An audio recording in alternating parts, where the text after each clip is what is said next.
তো এই হুজুর আমাদেরকে সবকের মধ্যে একটা সময় কথার প্রসঙ্গে বলছিলেন যে দেখো কিয়ামতের মন্দ আলামত যেগুলো চিহ্ন, এগুলো তো আল্লাহ তাআলা প্রকাশ করবেন, নবীজি বলছেন কাউকে না কাউকে দিয়েই প্রকাশ হবে, কিন্তু দোয়া করো তোমারে দিয়া যেন প্রকাশ না হয়। আল্লাহ যেন তোমার দ্বারা কিয়ামতের মন্দ চিহ্ন না দেখায়। মনে করেন এইমাত্র বলল যে কিয়ামতের একটা আলামত যে ব্যক্তি তার স্ত্রীর গোলামি করবে, ওয়া আতাআর রাজুলু ইমরাআতাহু ওয়া আক্কা উম্মাহু, মার নাফরমানি করবে, ওয়া আদনা সাদীকাহু, বন্ধুকে কাছে টেনে নেবে, ওয়া আকসা আবাহু, বাবাকে দূরে সরাই দিবে। এই যে একটা কিয়ামতের চিহ্ন, যে স্ত্রীর গোলামি করবে, মার নাফরমানি করবে, বন্ধুদেরকে নিয়েই সময় কাটাবে, বাবাকে দূরে সরাই দিবে। এই যে এটা তো আল্লাহ তাআলা যেহেতু নবীজি বলছেন কিয়ামতের পূর্বে হবে, তাহলে এটা কাউকে না কাউকে দেওয়া হবে কি না? কথা বলেন না? তো হুজুর বলছিলেন যে বাবা দোয়া করো, আমাদেরকে বলছিলেন যে তোমারে দিয়ে যেন আল্লাহ পাক এই আলামতটা না দেখায়, অর্থাৎ তুমি যেন সেই মানুষটা না হও যে তার স্ত্রীর গোলামি করে, তুমি যেন সেই সন্তান না হও যে তার মার নাফরমানি করে, তুমি যেন সেই সন্তান না হও যে তার বাবাকে দূরে সরায় দেয়, তুমি যেন সেই ছেলেটা না হও যে তার বন্ধুদেরকে কাছে টানে, বন্ধুদেরকে নিয়েই ব্যস্ত থাকে। এটা যেন আল্লাহ আমারে দিয়া না দেখায়, আমারে দিয়ে না দেখায়। এই জন্য হজরতের এই কথার সাথে আমি এই একটা কথাই শুধু মিলাই দিলাম, বললাম আপনাদের কাছে, ছেলেরা তোমাদের কাছে, প্রিয় ভাই, তোমাদের দ্বারাও যেন কিয়ামতের কোনো মন্দ আলামত প্রকাশ না পায়। যেমন আল্লাহর নবী সাল্লাল্লাহু আলাইহি ওয়াসাল্লাম বলছেন কিয়ামতের পূর্বে যে দাজ্জাল বের হবে, সেই দাজ্জালের চুল এলোমেলো হবে, স্বাভাবিক চুলের ব্যতিক্রম, ঝাঁকড়া কোকড়া, সামনে বড়, ডানে বামে বড় এবং বিশ্রী স্বাভাবিকতার পরিপন্থী। আল্লাহর নবী সাল্লাল্লাহু আলাইহি সাল্লাম বলছেন এটা দাজ্জালের চুল। ইন্নাহু শাবুন কাতাতুন, দাজ্জাল হবে যুবক, এবং কাতাত, এই কাতাত শব্দের অর্থ হইল চুল এলোমেলো, যুগ যুগ ধরে পূর্বপুরুষের আল্লাহর বান্দাদের যে স্বাভাবিক চুল তার ব্যতিক্রম, এটা দাজ্জালের চুল। আল্লাহ তাআলা বলছেন, নবী সাল্লাল্লাহু আলাইহি সাল্লাম বলছেন। তাইলে সেইটা যদি তোমাদের মাথায় যাদের আছে, তোমরা ইনসাফের সাথে, যারা সেলুন থেকে, মোবাইল থেকে, কিংবা কোনো সিনেমার নায়ক, ফুটবল ক্রিকেটের কোনো কাফের খেলোয়াড়, তার থেকে তোমরা যে চুলের ডিজাইন নিছো, এরকম ঝাঁকড়া চুল, বড় চুল, চারদিকে কাটা, মাঝখানে পাখির বাসার মতো ইত্যাদি বিভিন্ন রকমের, প্রিয় ভাই আমার মনে রাখো, এটা দাজ্জালের চুল, কাফেরের চুল, মুশরিকের চুল। তাইলে কিয়ামতের এই মন্দ চিহ্নটা আল্লাহ তোমারে দিয়া দেখাইল, তুমি বদনসিব,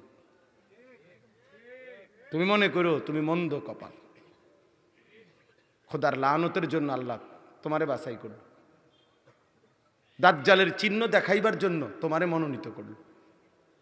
তো এটা কেমন অভিশপ্ত, কেমন অভিশপ্ত। এই জন্য ছেলেরা তোমাদেরকে বললাম, এমন কোনো চিহ্ন যেন যারা আছেন মা বাপের কষ্ট দেন, স্ত্রীকে নিয়েই পড়ে আছেন, তাদেরও এটা ভাবা উচিত যে হায় আমি তো কিয়ামতের আলামত, লোকে তো আমারে দেখে বলবে এই যে কিয়ামতের আলামত, যে তে তার বোর গোলামি করে, মার নাফরমানি করে। তো এটা দেখলেই মানুষে কবে কিয়ামতের আলামত। তাহলে মানে আমারে দিয়ে আল্লাহ কি দেখাইলো? কিয়ামতের আলামত দেখাইল। এটা অভিশাপ, এটা অনেক বড় বদনসিব এটা মন্দ কপাল, এটা দুর্ভাগ্য।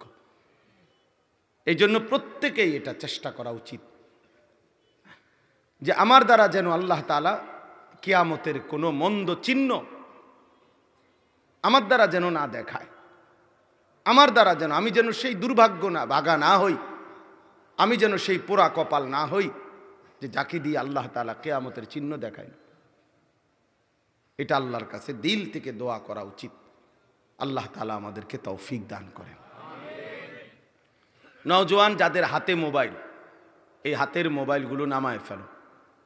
এই যে হাতে হাতে ধরে রাখছো যেসব মোবাইল, দয়া করে একজনও, একটা ছেলেও, আমি বললাম হাতের মোবাইল এগুলো নামাও। এই যে স্ট্যান্ড ছাড়া যেগুলো, এগুলো একটা মোবাইলও আর ধরে রাখো না। আমি নিষেধ করলাম, যদি এরপরে শুনতে মন না চায় তুমি উঠে চলে যাও। তোমার মতো ফালতু লোক এখানে বসার দরকার নেই, পরিষ্কার বললাম। যার পছন্দ হইল না কথাটা সে চলে গেলে ভালো। মোবাইল হাতে ধরে রাখলে দিল জমে না, মানে দিলের মধ্যে কথা ঢোকে না, মনোযোগ আসে না, ব্যস্ত থাকে। এই যে চাচারা অস্বস্তি বোধ করতেছিল এটা নিয়ে খটর খটর করার কারণে, যে ওনাদের শুনতে কষ্ট হচ্ছে, বসতে কষ্ট হচ্ছে, দেখতে কষ্ট হচ্ছে। তো এই জন্য বললাম হাতে ধরাটা আরো ক্ষতিকর। এটার দ্বারা ওই যে ধরে রাখে তার বারবার মনে পড়ে, একটু পর পর তার মনে হয় এটার মধ্যে উঠতেছে কিনা, হে এটা ঠিকঠাক করতে করতেই সময়টা শেষ। আল্লাহওয়ালা বা ওলামায়ে কেরাম তার জন্য কি বলছে তার কিছুই মনে নেই। তাহলে ভাইয়া মোবাইলের মধ্যে জমলো 1 লক্ষ ওয়াজ, যদি মোবাইলের মধ্যে কারো জমা হয় তো এতে করে কবরের আযাব মাফ তো? কথা বলেন না? বাংলাদেশের 100 বক্তার সাথে একটা একটা করে ছবি থাকলে তাহলে কবরে তো আর কোনো আযাব নাই, কবরে তার ফিরতো না। তো দুজনরে ফিরতে আরে কম জানা, দুজন কেটা বুঝছেননি? বক্তা শ্রোতা দুজনরে ফিরতে আরে, বাইন্দা ফিরতে আরে একসাথে। এই জন্য বললাম দয়া করে আমরা প্রত্যেকে এখনকার শুধু আমার বয়ানের জন্য না ভাইয়া, আজকে সৌভাগ্য যে আমার শায়েখ আরিফ বিল্লাহ হাকিমুন নফস আল্লামা মুফতি মুশতাকুন নবী কাসিমি হজরত ইনশাআল্লাহ বয়ান করবেন। তো আরও ওলামায়ে কেরাম বয়ান করবেন। এই মাহফিল আগামীকালকেও হবে ইনশাআল্লাহ। অনেক বড় বড় বুজুর্গ ওলামায়ে কেরাম আগামীকালকেও বয়ান করবেন, আজকেও করেছেন। তাহলে এটা গনিমত, এটাকে গনিমত মনে করা, নিজের জন্য, নিজের জিন্দেগির জন্য, নিজের আখিরাতের জন্য, নিজের ভালোর জন্য, নিজের কল্যাণের জন্য কিছু কথা ভাইয়া বাপ নিজের জন্য গ্রহণ করেন। আসলেন আর গেলেন, গতানুগতিক এমন যেন না হয়, বরং দিলের মধ্যে যেন একটু হলেও বিবেক যেন নড়ে, অনুভূতি যেন জাগে যে হায় আমি কি শুনলাম, কি বুঝলাম, আমার কি উচিত ছিল, আমি কি করছি। এটা ইনসাফ, এটা উচিত, একজন মুসলমানের ভাবা উচিত। ইদা সাররাতকা হাসানাতুকা ওয়া সাআতকা সাইয়্যাতুকা ফাআনতা মুমিন। আল্লাহর নবী সাল্লাল্লাহু আলাইহি সাল্লাম বলেন, যখন নেক কাজ করলে তোমার খুশি লাগে আর গুনাহের কাজ করলে কষ্ট লাগে, তখন তুমি মনে রেখো তুমি মুমিন।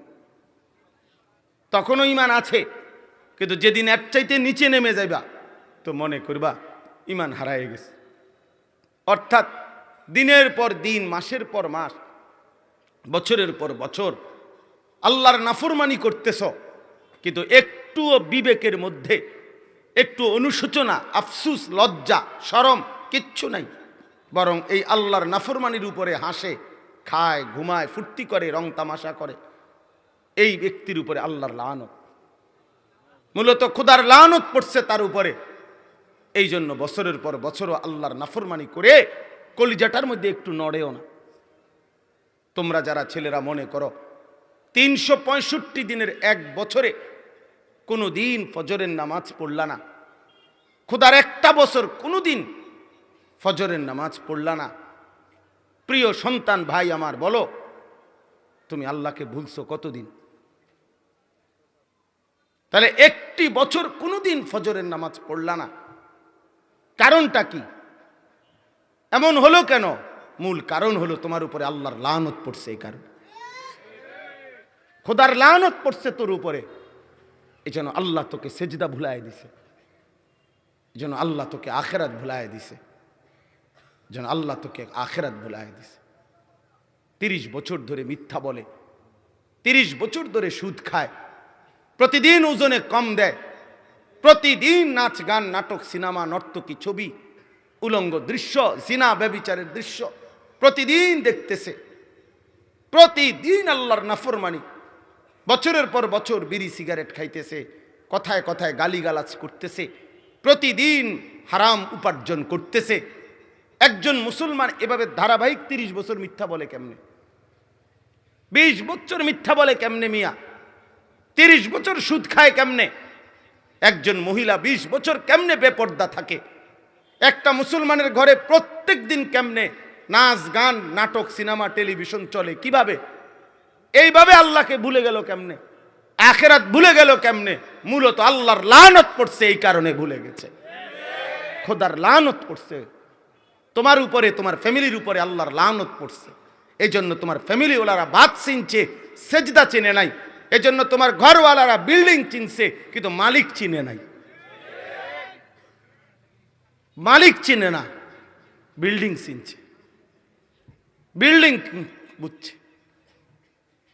ওয়ালা তাকুনু কাল্লাযীনা নাসুল্লাহা ফাআনসাহুম আনফুসাহুম। আল্লাহ বলে, বান্দা আমি আল্লাহকে এতটা ভুলে যেও না। বেশি লম্বা যদি ভুলে যাও, একদিন আমি আল্লাহ তোমাকেই ভুলায় দেব। তার মানে তাফসীরের মধ্যে লিখছে, নিজেকে ভুলায় দিবে মানে হলো আমি আল্লাহ তোমার আখিরাত ভুলায় দেব, তোমার কবর ভুলায় দেব, তোমার হাসর ভুলায় দেব, তোমার মিজান ভুলায় দেব, তোমার আমল নামার কথা ভুলায় দেব, তোমার ফুলসিরাতের কথা ভুলায় দেব। আর কোনোদিন কবর হাসর আখিরাত পরকালের কথা আর কখনো মনে পড়বে না। জীবনটা তখন জন্তু জানোয়ার হাইওয়ানের মতো একটা জীবন হয়ে যাবে। তখন জীবন তখন জানোয়ারের জীবন হবে, যে জীবন শুধু খায়, ঘুমায়, পেশাব পায়খানা করে, যৌন চাহিদা পূরণ করে, শুধু দুনিয়া কামাই করে, আর খায় আর ঘুমায় আর লজ্জাস্থানের চাহিদা পূরণ করে, যেটা জানোয়ারের স্বভাব। জানোয়ারও খায় ঘুমায় পেশাব পায়খানা করে, জানোয়ারেরও যৌন চাহিদা পূরণ করে।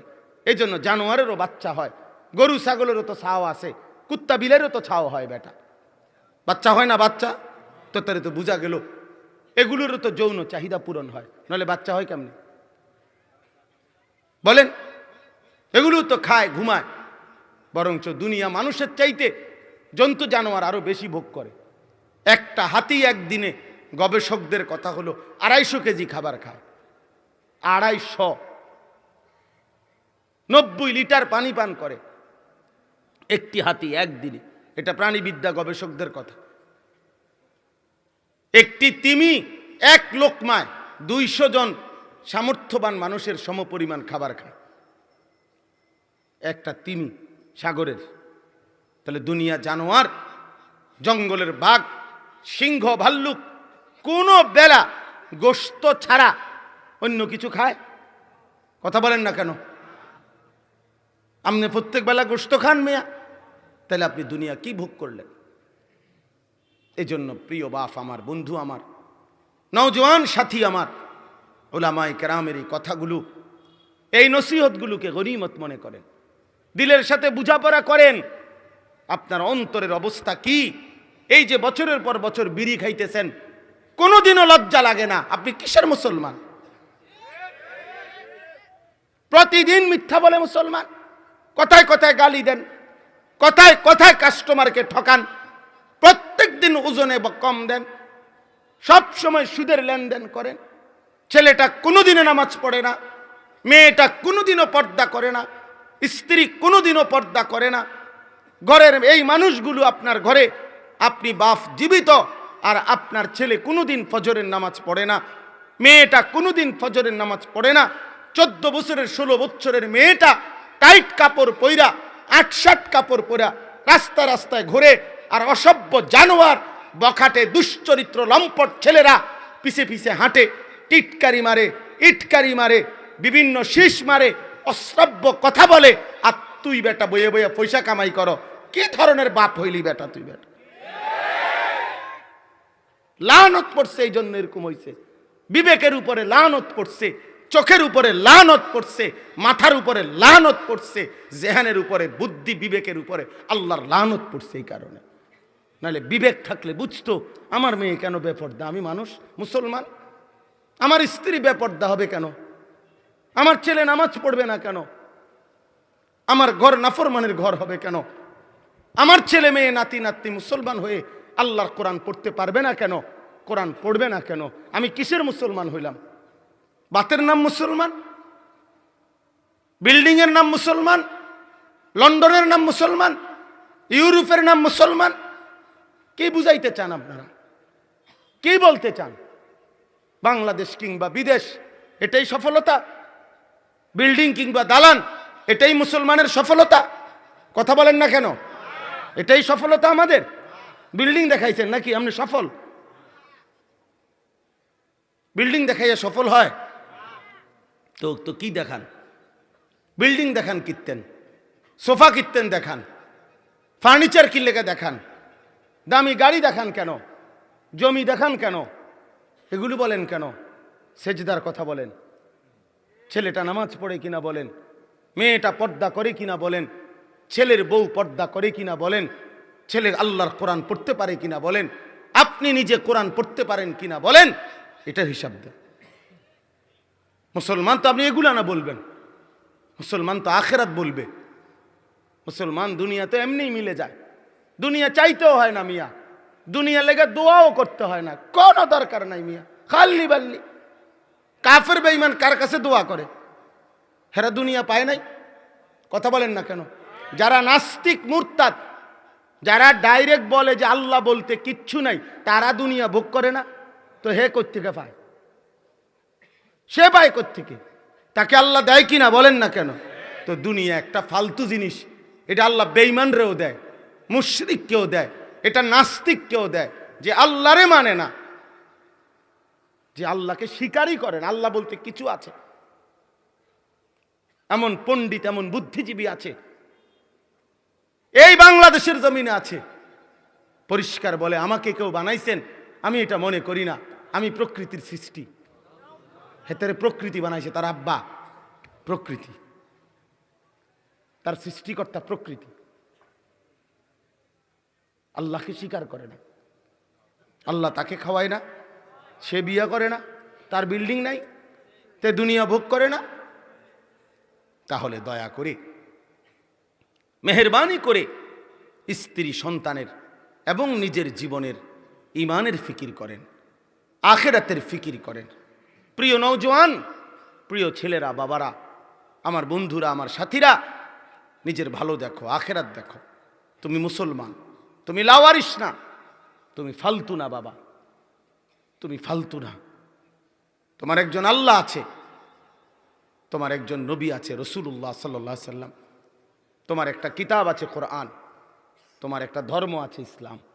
চারটা জিনিস তোমার আছে। আল্লাহ যার রব, মুহাম্মদ সাল্লাল্লাহু আলাইহি সাল্লাম যার রাসূল, কোরআন যার কিতাব, ইসলাম যার ধর্ম, সে নষ্ট হবে কেন? এই বেটা বলো, সে চরিত্রহীন হবে কেন? এই চারটি নিয়ামত থাকার পরেও নাফরমান, তুমি নামাজ পড়বা না কেন?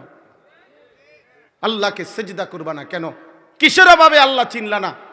কিসের অভাবে নামাজ চিনলা না? কিসের অভাবে আখেরাত বুঝলা না? বলো বাপ, মুসলমানের ঘরে জন্ম নিয়েও আল্লাহ চিনলা না? এক ইমানদার মার দুধ খাইয়াও আল্লাহ চিনলা না?